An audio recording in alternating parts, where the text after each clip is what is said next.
Welcome to IIT Ganit. Today we are going to find the value of sin 18 degree and cos 36 degree. ये एक special angle है, इसीलिए इसके लिए अलग से लेक्चर बनाया गया है. तो स्पेशल एंगल क्यों है, कैसे फाइंड करेंगे, क्या आप सोच सकते हो इस चीज़ को. तो 18 डिग्री में एक खास बात है. वो खास बात क्या है, जो 18 का 5 टाइम्स है वो कितना है, 18 5 जा 90. यही खास बात है, यही खास बात है बस. जो 18 का 5 टाइम्स होता है वो कितना होता है, 90 डिग्री. बस अगर आपको ये पता लग गया, आपका आंसर आ गया. सुनना ध्यान से. अब क्या मैं ऐसा मान लूँ कि 18 डिग्री को लेट कर लेता हूँ x, तो 5x की वैल्यू कितनी होगी, क्या वो 90 डिग्री होगी. ठीक है. क्या मैं 5x को ब्रेक कर सकता हूँ 2x प्लस 3x में, हाँ या ना. ये भी कितना होगा, 90 होगा, हाँ या ना. अगर ये 90 होगा तो क्या मैं यहाँ से कह सकता हूँ जो 2x की वैल्यू है वो 90 डिग्री माइनस 3x होगी. ठीक है. अगर मैं दोनों तरफ साइन ले लूँ, टेक साइन बोथ साइड्स, तो दोनों का साइन भी इक्वल होगा. तो इधर क्या आएगा, साइन ऑफ 2x, इधर क्या आने वाला है, साइन ऑफ 90 माइनस 3x. क्या sine of 90 minus theta cos theta होता है. ये क्या है, साइन 2x. ठीक है. क्या मैं साइन 2x का फॉर्मूला लगा सकता हूँ, 2 साइन x कॉस x. ये क्या कॉस 3 थीटा लिखा हुआ है, कॉस 3 थीटा का फॉर्मूला हम पढ़ चुके हैं अगर याद हो तो. क्या वो 4 cos cube theta minus 3 cos theta होता है, याद है. ओके. तो क्या ऐसा लग रहा है यहाँ से कॉस x कॉमन आ जाएगा, यहाँ से cos x कॉमन आ जाएगा, तो क्या बचेगा 4 cos स्क्वायर x माइनस 3. यहाँ लिखा हुआ है 2 sin x cos x. या cos x से cos x कैंसिल, मतलब cos x की वैल्यू कितनी, 0. बट 0 तो पॉसिबल नहीं है, क्योंकि cos x अगर 0 हो गया तो x की वैल्यू कितनी होनी चाहिए, 90 होनी चाहिए. बट हमारा तो 5x कितना है, 90. तो x तो 90 पॉसिबल नहीं है. ठीक है. ये क्या आ गया, 2 sin x equals to 4 cos square को मैं क्या कर रहा हूँ, साइन स्क्वायर में कन्वर्ट कर रहा हूँ, क्योंकि हमें पूरी इक्वेशन किसमें चाहिए, साइन एक्स में. क्योंकि मैं साइन एक्स को कन्वर्ट नहीं कर सकता कॉस में, बट कॉस को कन्वर्ट कर सकता हूँ कॉस स्क्वायर को साइन स्क्वायर में. क्या लिखूंगा, 1 माइनस साइन स्क्वायर एक्स, हाँ या ना. सिंपल फॉर्मूला कौन सा, sine square theta plus cos square theta equals to 1. ठीक है. अब क्या ये 4 साइन स्क्वायर को इधर ले आऊँ तो ये बन जाएगा 4 साइन स्क्वायर थीटा.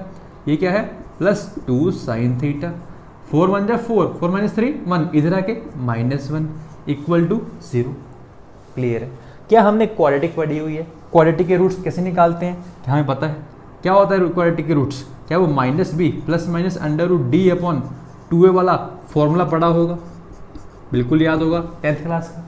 यहाँ पे बी कौन है, बी ये क्वाड्रेटिक है साइन एक्स के अंदर, तो साइन एक्स की वैल्यू आएगी किसके इक्वल आएगी, सुनना ध्यान से, माइनस बी मतलब minus 2 plus minus under root के अंदर डी, डी क्या होता है, B square minus 4ac. B square मतलब माइनस 2 का स्क्वायर, माइनस 2 का स्क्वायर माइनस 4ac. ए कौन है, 4 है. सी कौन है, माइनस 1 डिवाइड बाई 2a. ए कौन है, 4. ठीक है. यहाँ तक तो आ गया होगा. लिखते हैं minus 2 plus minus under root, minus 2 का स्क्वायर इज 4, 4 4 तो 16 minus minus plus 16 plus 4 is 20 divide by 2 into 4 that is 8. ठीक है. क्या मैं इसको लिख सकता हूँ, माइनस 2 प्लस माइनस 20 क्या होता है, 4 इंटू 5 होता है. 4 का तो स्क्वायर रूट बाहर आ जाएगा, क्या 2, 4 का स्क्वायर रूट तो बाहर आ जाएगा 2, तो क्या ये 2 रूट 5 डिवाइड बाई 8 आ जाएगा, हाँ या ना. क्या मैं यहाँ से 2 कॉमन लूँगा तो यहाँ 4 बचेगा. अब हमारे पास 2 वैल्यूज आ चुकी हैं. कितनी वैल्यूज, 2 वैल्यूज. कौन कौन सी, साइन एक्स की वैल्यू आ चुकी -1 plus minus under root 5 by 4. मतलब या तो -1 माइनस रूट 5 अपॉन 4 या फिर -1 प्लस रूट 5 अपॉन 4. बट अगर आप ध्यान से देखो, हमने जो x माना हुआ है वो कितना है, 18 डिग्री. 18 डिग्री कौन से क्वाड्रेंट में होता है, 18 डिग्री कौन से क्वाड्रेंट में होता है, 18 डिग्री क्या फर्स्ट क्वाड्रेंट में है. फर्स्ट क्वाड्रेंट के अंदर सारे के सारे ट्रिग्नोमेट्रिक फंक्शंस क्या होते हैं, पॉजिटिव होते हैं. तो साइन एक्स भी क्या होगा, पॉजिटिव होगा. बट सर ये तो क्या है, नेगेटिव, नेगेटिव तो पूरा नेगेटिव है. इसलिए इसको क्या कर देंगे हम यहाँ से रिजेक्ट कर देंगे। क्या कर देंगे यहाँ से रिजेक्ट कर देंगे। तो अपना आंसर जो आएगा वो √5 - 1/4 आ जाएगा। मतलब आज के बाद कोई आपसे पूछ ले साइन ऑफ 18 डिग्री तो आंसर दिल में होना चाहिए बिल्कुल। क्या √5 - 1/4 किसकी वैल्यू है ये साइन ऑफ 18 डिग्री की। क्लियर है। साइन ऑफ 18 डिग्री कितना आ गया √5 - 1/4। अब क्या निकाल लेंगे इससे कॉस। कॉस कैसे निकलेगा देखते हैं। कॉस 36 निकालना है। सोचो थोड़ा सा 36 क्या 18 का ट्वाइस है। 36 क्या 18 का ट्वाइस है बिल्कुल है।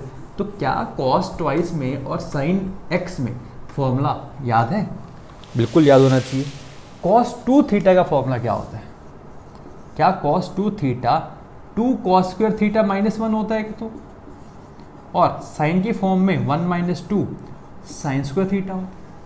बस यहाँ पे क्या पुट कर दो put theta equals to how much 18 degree. क्यों हमें साइन 18 की वैल्यू पता है।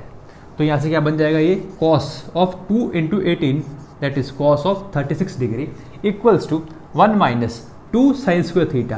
तो साइन स्क्वायर मतलब साइन 18 का स्क्वायर तो लिख दूँ साइन स्क्वायर 18 डिग्री। तो मतलब 1 - 2 टाइम्स उसका स्क्वायर √5 - 1/4 का स्क्वायर। ठीक है 1 - 2 टाइम्स नीचे तो क्या बन गया 16 a - b का होल स्क्वायर क्या होता है क्या a square + b square - 2ab यही होता है। ठीक है तो क्या ये इक्वल आ गया 2 से 8 पे कैंसिल होगा 1 - 6 - 2 √5 / 8 है ना। क्या यहाँ से 2 4 जा 2 3 जा 2 1 जा। ठीक है किसके इक्वल आ गया ये 1 - 3 - √5/4। तो क्या 4 एलसीएम लिया 4 - 3 + √5। तो क्या ये 1 + √5/4 बन गया। तो हम इसको √5 + 1/4 भी लिख सकते हैं। मतलब क्या है cos 36 की वैल्यू क्या होगी cos 36 की वैल्यू क्या होगी √5 + 1/4 √5 + 1/4। अब इतनी वैल्यू क्यों निकालनी है हमें। अगर यहाँ से अगर मैं बात करूँ जो cos 36 है वही तो साइन ऑफ 54 है ना। जो साइन 18 है वही तो cos ऑफ 72 डिग्री है ना। तो इसलिए यहाँ से 4 वैल्यूज आती हैं जो हमें याद रखनी है। और जो 18 डिग्री होता है वो कितना होता है क्या वो 18 डिग्री π/10 होता है। और 36 क्या होगा इसका ट्वाइस तो वो कितना हो जाएगा π/5। तो साइन ऑफ π/10 लिखा हो चाहे साइन ऑफ 18 डिग्री लिखा हो एक ही बात है। साइन ऑफ π/5 लिखा हो या फिर साइन ऑफ 36 डिग्री लिखा हो एक ही बात है। बट वैल्यूज क्या होनी चाहिए याद। साइन 18 की वैल्यू √5 - 1/4 और cos 36 की value √5 + 1/4। This should be in heart by heart remembered by heart. Okay let us do some few questions on it कि ये वैल्यूज कैसे यूज करते हैं। मान लो कोई क्वेश्चन कहता है आपसे find the value of question है find the value of sine of 132 degree into में साइन 12 डिग्री। तो कह रहा है बताओ वैल्यू क्या आएगी। तो इसको देखते ही आपके मन में क्या आया होगा ख्याल आया होगा। वो ख्याल क्या आया होगा मेरे को पक्का पता है। इसको सर 2 से मल्टीपल डिवाइड कर दो। क्यों क्योंकि जैसे ही इसको मल्टीपल डिवाइड करोगे ये तो कुछ फॉर्म ले लेगा साइन ए साइन बी। ठीक है अगर और आसान करना है एक काम करो सर इसको साइन को ना कॉस में कन्वर्ट कर दो। कॉस में कन्वर्ट कर लेते हैं तो क्या मैं इसको साइन ऑफ 90 + 42 डिग्री लिख सकता हूँ। ठीक है लिख लो सर क्योंकि एक ही बात होती है। और ये क्या लिखा हुआ है साइन ऑफ 12 डिग्री। तो क्या ये cos 42 लिख दूँ क्योंकि sine 90 + theta second quadrant second में साइन क्या होता है पॉजिटिव होता है 90 पे चेंज होगा। ठीक है ये आ गया 2 × this / 2 मतलब ये लिखा हुआ है 2 sin A cos B। उसका फॉर्मूला आपको आता होगा 2 sin A cos B का फॉर्मूला जल्दी क्या आ गया यहाँ से 2 sin 12 डिग्री cos 42 डिग्री / 2। तो यहाँ पे क्या लगेगा formula 2 sin A cos B का। 2 sin A cos B का फॉर्मूला क्या होता है क्या sine of A + B + sine of A - B होता है। तो अगर मैं इससे कंपेयर करूँगा उसको तो क्या A की वैल्यू 12 डिग्री आएगी और B की वैल्यू क्या 42 डिग्री आएगी। तो हम क्या लिखेंगे इसको, 2 sine 12 degree cos 42 degree divide by 2 is equal to sine of a plus B, मतलब 12 प्लस 42 प्लस sine of a minus B that is 12 minus 42 degree divide by 2। Sine of 12 plus 42 is sine of 54 degree plus sine of minus 30 degree divide by 2। Sine 54 तो कितना होता है, cos 36। अभी थोड़ी देर पहले देखा था यहाँ पे cos 36 की वैल्यू कितनी थी, क्या वो √5 प्लस 1/4 थी। साइन ऑफ माइनस 30 हो जाएगा माइनस हाफ, क्योंकि minus sine theta, sine of minus theta की वैल्यू क्या होती है, minus sine theta divide by 2। LCM क्या आएगा यहाँ पे 4 आएगा, तो मैं 2 से ऊपर नीचे पहले ही मल्टीप्लाई कर रहा हूँ, एलसीएम 4 बन जाए। √5 प्लस 1 माइनस 2, क्या ऊपर √5 माइनस 1 बना, 4 2 जा 8। So this is our answer. This is how to solve such type of questions using the values of sine 18 and cos 36 degree. Okay, let me give you an homework. Homework question is find the value of 4 cos pi by 10, 4 cos pi by 10 minus 3 secant pi by 10 and minus 2 tan pi by 10.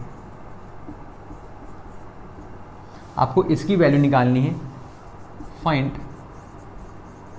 Value of this.